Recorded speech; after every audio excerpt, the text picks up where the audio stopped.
డబ్బు, అనారోగ్యం, ఉద్యోగం, వ్యాపారం, అప్పులతో బాధపడుతున్నారా? మీకోసమే లాంచ్ యువర్ ఫ్యూచర్ ప్రోగ్రామ్. నమస్తే, వెల్కమ్ టు సుమన్ టీవీ. ప్రస్తుతం మనతో పాటు ఉన్నారు family counsellor, career guider KVV Narasimharao గారు. సార్తో మాట్లాడదాం. నమస్తే సార్. సార్, ఒకప్పుడు 7th క్లాస్ అంటే బోర్డ్ ఎగ్జామ్ అనేవాళ్ళు. ఇప్పుడు 5th class 8th class exam కూడా బోర్డ్ ఎగ్జామ్ చేసేస్తున్నారు. 5th ఫెయిల్ అయితే కనుక మళ్ళీ చదవాల్సిందే అంట.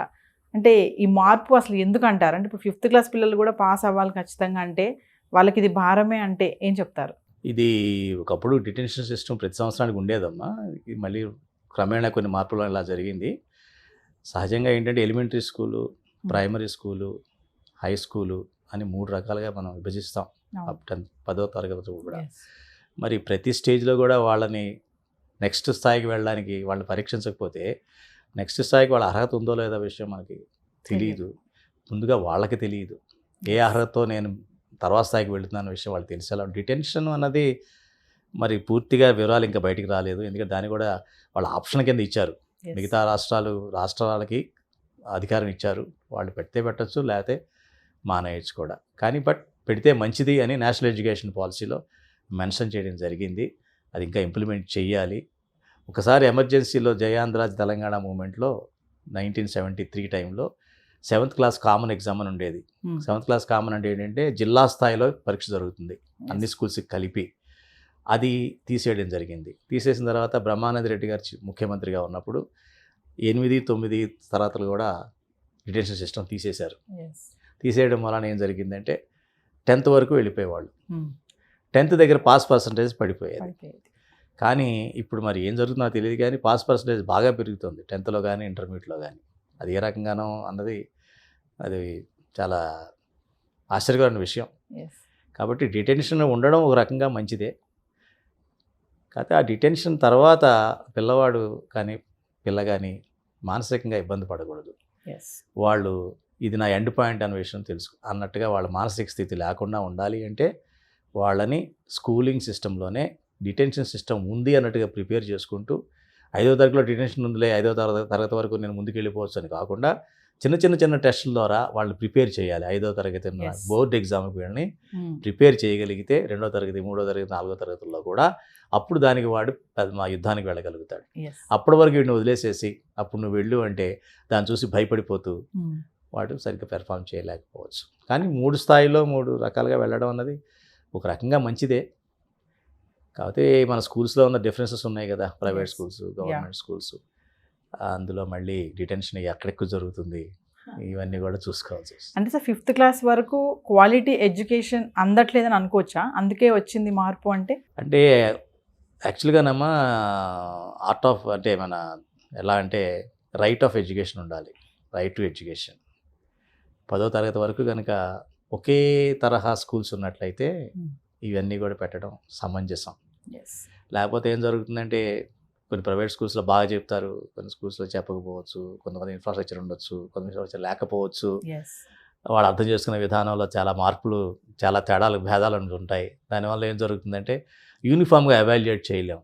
అందరినీ ఒకే పరీక్షా పద్ధతి ద్వారా వాళ్ళని ఎవాల్యుయేట్ చేయడం అనేది పద్ధతి కాదు. అలా కాకుండా 10వ తరగతి వరకు కూడా పబ్లిక్ స్కూల్ సిస్టమ్ ఉండి అందరికి ఒకే రకమైనటువంటి విద్య ఇచ్చినట్లయితే అంటే సోషల్ డిఫరెన్సెస్ ఉండవు, ఎకనామికల్ డిఫరెన్సెస్ ఉండవు. ఎప్పుడైతే ఒకే రకమైనటువంటి ఎడ్యుకేషన్ ఒకే రకమైనటువంటి సిస్టమ్ ద్వారా ఇచ్చినట్లయితే అప్పుడు ఇటువంటివి పెట్టామనుకోండి, దీని నుంచి వాళ్ళు డిటైన్ అయిన వాడికి వాళ్ళే అవకాశం ఇస్తూ ఎట్లాగా ఇది నీ ఎండ్ పాయింట్ కాదు, నీ టెస్టింగ్ పాయింట్, నువ్వు ఎక్కడ స్ట్రాంగ్ అవుతావు అనే విషయం తెలియడం కోసం అని దీంతో పాటుగా ప్యారలల్గా వాడుకున్న ట్రేడ్స్ కూడా పక్కన స్కూల్లో పెట్టినట్లయితే ఒకవేళ ఆ ట్రేడ్లో షైన్ అయితే వాడిని టెక్నికల్గా వాడిని అక్కడి నుంచి డైవర్ట్ చేసే కోర్సులు కూడా పెట్టగలిగితే అప్పుడు ఇది పిల్లలకి కానీ సమాజానికి కానీ 2 విధాలా కూడా ఉపయోగపడుతుంది.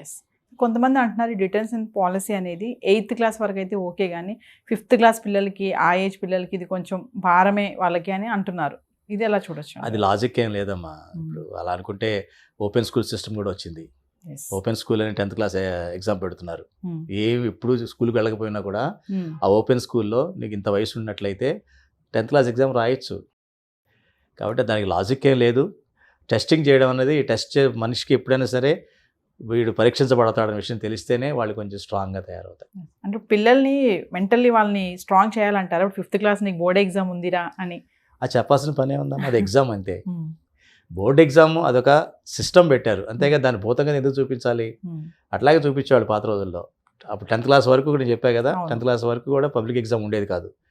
స్కూల్లో కూడా రిలాక్స్ అయిపోయేవాళ్ళు. ఎవరు? మీరు స్టూడెంట్సే కాదు, అటు పేరెంట్స్ రిలాక్స్ అయిపోయేవాళ్ళు, టీచర్స్ కూడా రిలాక్స్ అయిపోయేవాళ్ళు. సీరియస్గా టీచ్ చేసేవాళ్ళు కాదు. 10th క్లాస్లో టీచ్ చేయడం మొదలు పెట్టేవాళ్ళు. అప్పటి వరకు ఎలా చదవాలో వీడు మర్చిపోయేవాడు, వీడిని ఎలా చదివించాలి ఇంట్లో అన్న విషయం పేరెంట్స్ మర్చిపోయారు, హోంవర్క్ లాంటివి. వీళ్ళిద్దరికి అప్పటి వరకు అప్పుడు చూసుకుందాం అనేటువంటి టీచర్స్ కూడా మారిపోయారు. 10th క్లాస్కి వచ్చేటప్పటికి వాళ్ళకి సరిగ్గా ఎలా చదవాలో తెలియని విధానంలో ఉండి ఏదోలా పాస్ అవ్వాలనే ఉద్దేశంతో నానా రకాలుగా వాళ్ళు ఎలా గట్టెక్కేవరా అన్నట్టుగా అయ్యేది. సో టీచర్స్ అన్నారు కాబట్టి ఒక క్వశ్చన్ సార్, మరి ఇప్పుడు ఈ వచ్చినటువంటి ఈ పాలసీతో టీచర్స్ కూడా ఇప్పుడు కొంచెం సీరియస్గా చెప్పడం, ఆ టీచింగ్ మెథడ్స్ అనేవి వాళ్ళు కూడా చేంజ్ చేసుకుంటారంటారా? చాలా మంచి క్వశ్చన్ వేశారమ్మా. ఈ ఎవాల్యుయేషన్ టీచర్స్ కూడా పెట్టాలి. ఎవాల్యుయేషన్ అన్నది మన ఇండియాలో దురదృష్టవశాత్తు ఎవరికి కూడా ఒకసారి డిగ్రీ తెచ్చుకొని వాళ్ళ ప్రొఫెషన్లో సెటిల్ అయ్యారంటే మళ్ళీ ఎవడో టెస్ట్ చేసేవాడే లేడు. అలాగే మీరు ఫారిన్ కంట్రీస్లో తీసుకున్నట్టే డాక్టర్ కూడా ప్రతి ఎవ్రీ ఇయర్స్ 5 yearsకి 3 years కూడా ఎగ్జామ్స్ రాసి మళ్ళీ వాళ్ళు ప్రూవ్ చేసుకోవాలి నేను డాక్టర్ని ఇంకా అని, అప్డేటెడ్ డాక్టర్ని అని. అలాగే టీచర్లకు కూడా వీళ్ళకి కూడా టెస్టులు పెట్టి వీళ్ళకి నేను అప్డేటెడ్ టీచర్ని అన్న విషయం ఉన్న వాళ్ళకే పెడితే వాళ్ళ డిటెన్షన్ వీళ్ళ డిటెన్షన్ రెండు ప్యారలల్గా నడుస్తాయి. కాబట్టి ఇప్పుడు ఉన్న డిటెన్షన్స్ పనిష్మెంట్స్ ఉన్నాయి టీచర్స్, కానీ పాస్ పర్సెంటేజ్ తగ్గితే వాడి పనిష్మెంట్ అంట. అంటే అలాగే వాడే చీటీలు ఇచ్చి పాస్ చేస్తాడు నాకు తెలియదు. సో ఏదేమైనా ఇప్పుడు 5th క్లాస్ 8th క్లాస్ అంటే 5th క్లాస్ పాస్ అయితేనే ప్రమోట్ అవుతారు, లేదంటే మళ్ళీ బ్యాక్.